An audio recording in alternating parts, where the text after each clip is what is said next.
So the goal with my homeschool was to keep it open and very much organized, because when you have little learners, you need to be organized, right? So yes, everything has a place, and I try to teach my little learners what those places are. So right now, I'm going to give you a 360 view of my homeschool area, and then I'm going to go back and I'm going to explain each area in more detail. So enjoy the look around.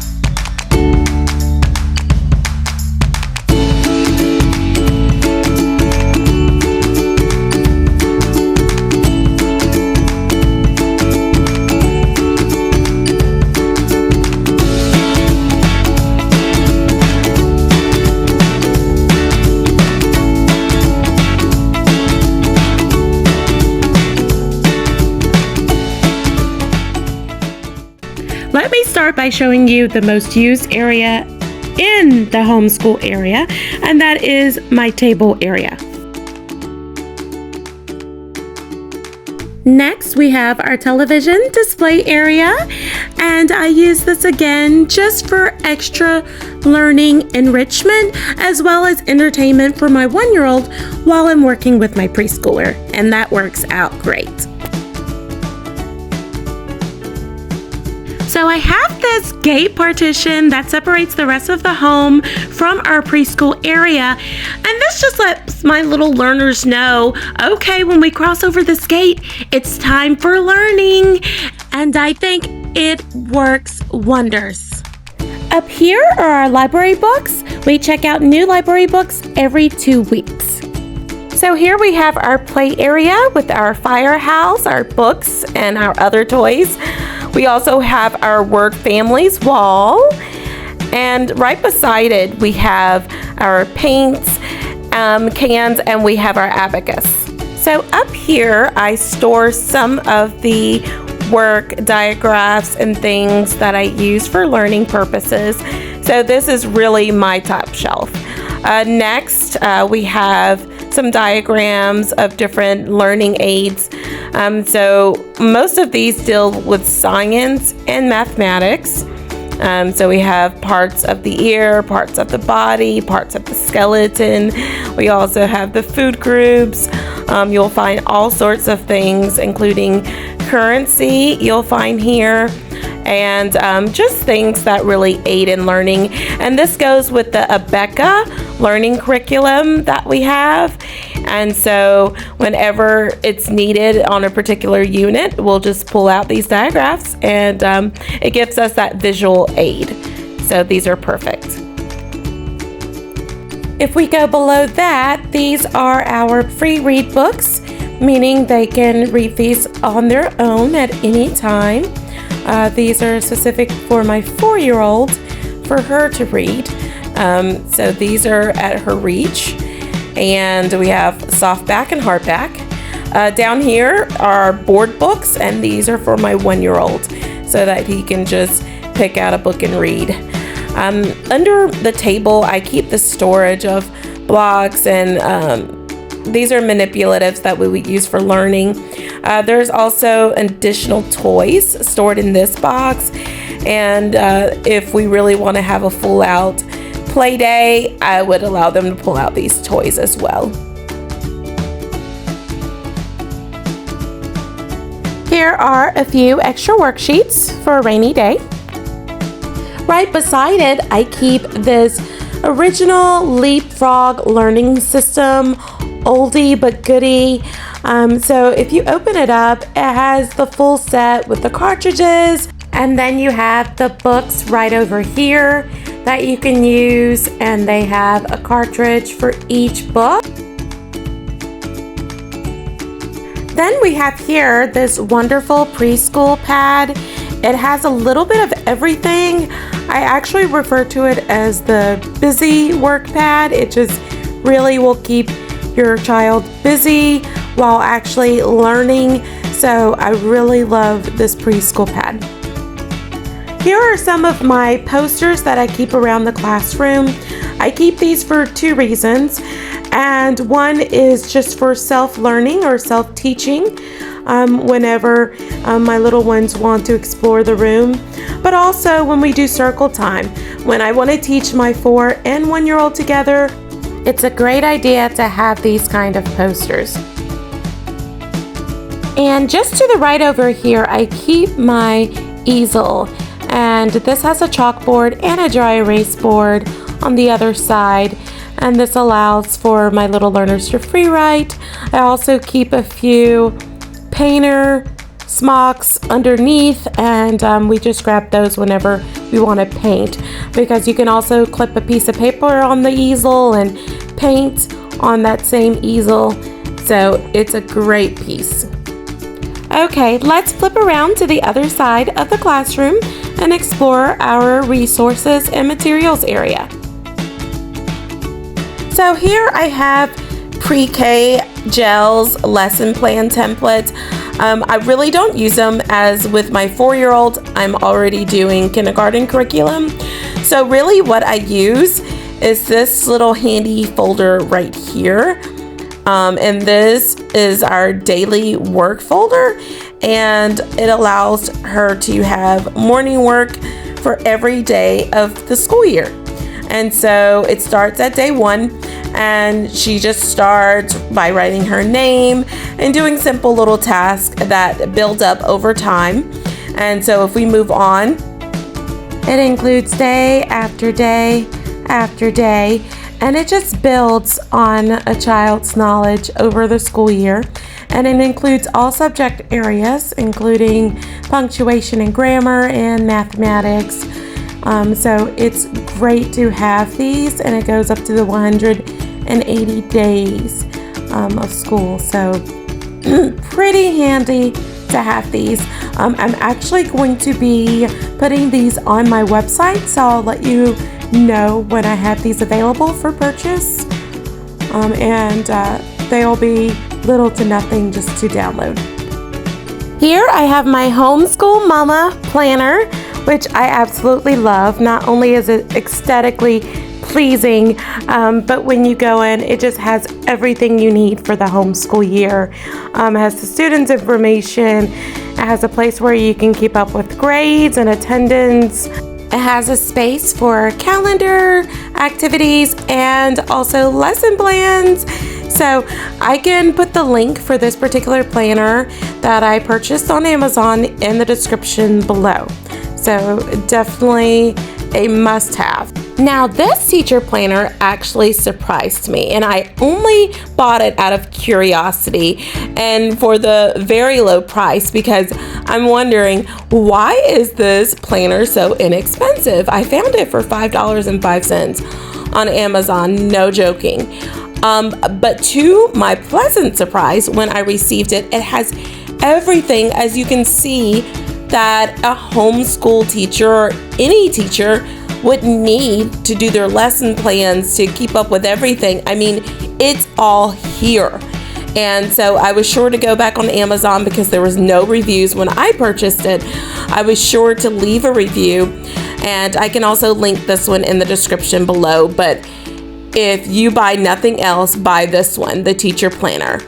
It is awesome. And this little cubby, I keep all of the workbooks that I'm not yet using. Either they're a grade up or 2 grades up from where we currently are, or it's just something that I'm not presently needing at the moment. So I just keep it right here in this little cubby for safekeeping. Here are my storage bins with Sharpies. Of course, all teachers need Sharpies, right? And a few extra crayons as well. On this shelf, I have googly eyes, as well as thumbtacks and a few other things that I use for learning purposes. Here I have a science book, just a general science book.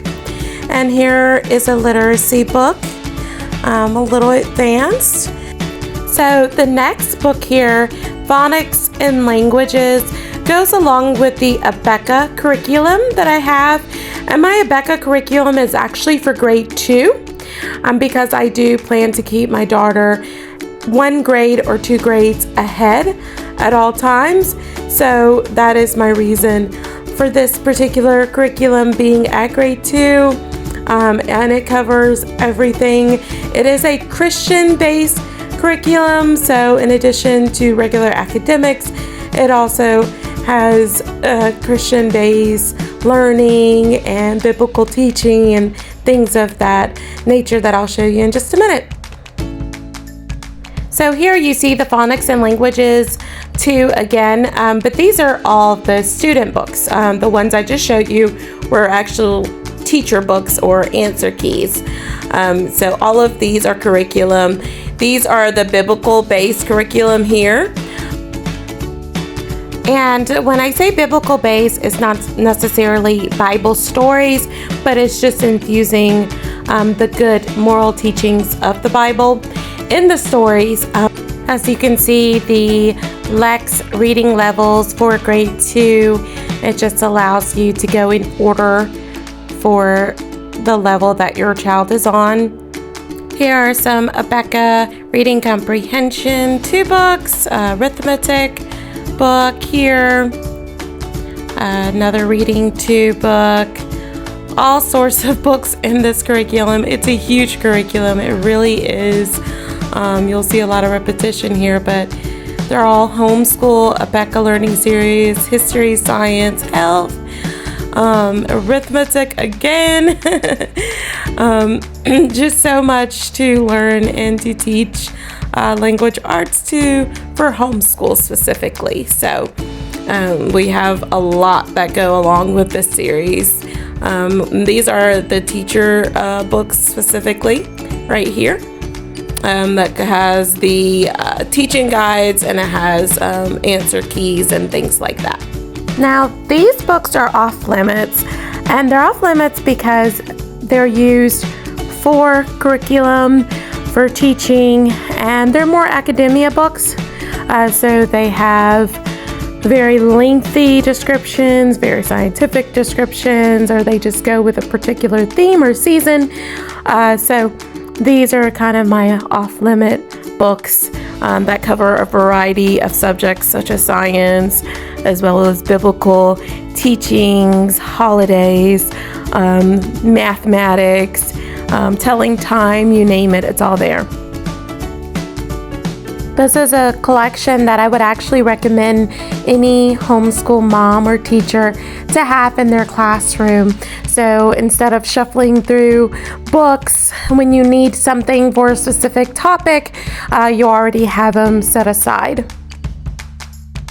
Moving up, here I keep storage, markers, a basket, and miscellaneous items.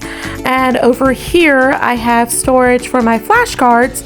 We have addition flashcards right here, and all of these things down here go with my calendar for the months of the year, circle time, holidays, all that stuff, and just education material, quizzing, little quick things that you can do, if time permits, to just kind of jog memories and review lessons.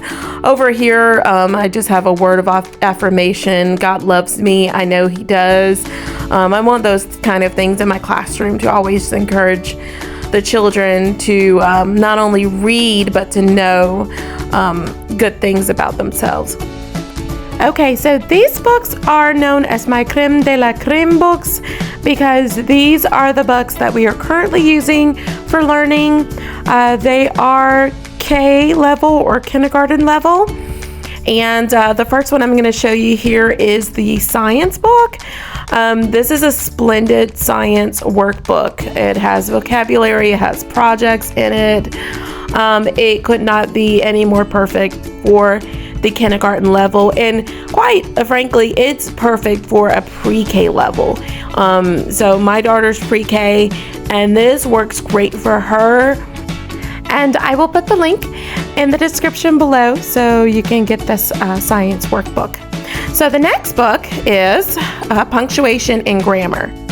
This book is a dream. I mean, it really is. It starts really simple with all of the grammar and punctuation, beginning steps like capital letters and putting periods, also putting an S at the end of plural words, more than one.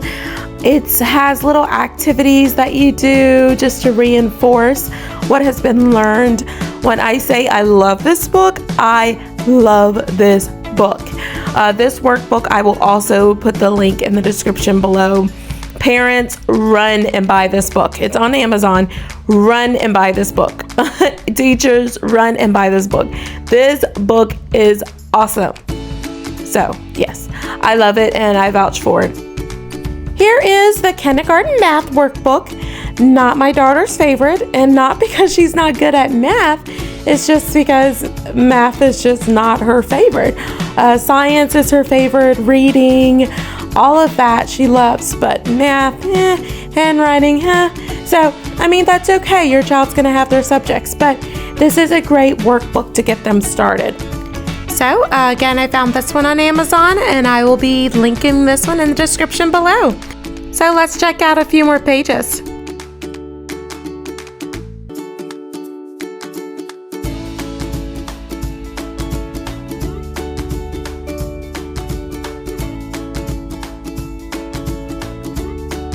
So this is a basic yet thorough kindergarten workbook, and I have 2 different kindergarten workbooks like this. This one is a generic brand, is for ages 5 and 6, and it goes through letter writing, and then towards the middle you have activities and things like that. So definitely something that we use because it's a workbook that you can come and you can do multiple things in one. So I like that about it. So here's my other kindergarten workbook. As you can see, it covers various things like letter writing, sight words. You probably have some phonics in there, maybe even some math. I absolutely love these workbooks. They're great for days where you just want to give a little work while maybe you're putting together a science experiment or some other project, and your child can just work through these lessons in the workbook and still learn while they're waiting on you. So I love these.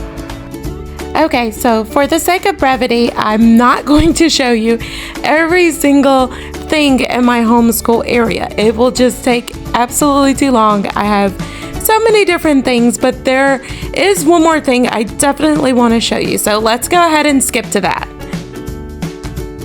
Okay, so here's a mathematical learning missing number activity. So you have these cards with the missing numbers, and then you also have a worksheet that has numbers on it. And you take this worksheet and you write the missing number on the corresponding number card. And it's a great mathematical practice. You can even use it for a test or a quiz. So next, I wanted to show you these. It's about 5 of them. You can make these at home as well. And it has everything from ending consonant blends to diphthongs to plurals to long vowel sounds. So there's a lot of things in here. Inside each one of them, there's a game that you can play to just drill in the concepts. So I would definitely recommend something like this in the classroom. So this concludes my homeschool area tour. If you have any questions, please put them in the comments below. I would love to answer any questions that you have about any of the curriculum or any of the items that you saw in my homeschool area. I look forward to seeing you on the next video. Please remember to like, comment, and subscribe, and check out all of the links in the description below. See you next time. Bye-bye.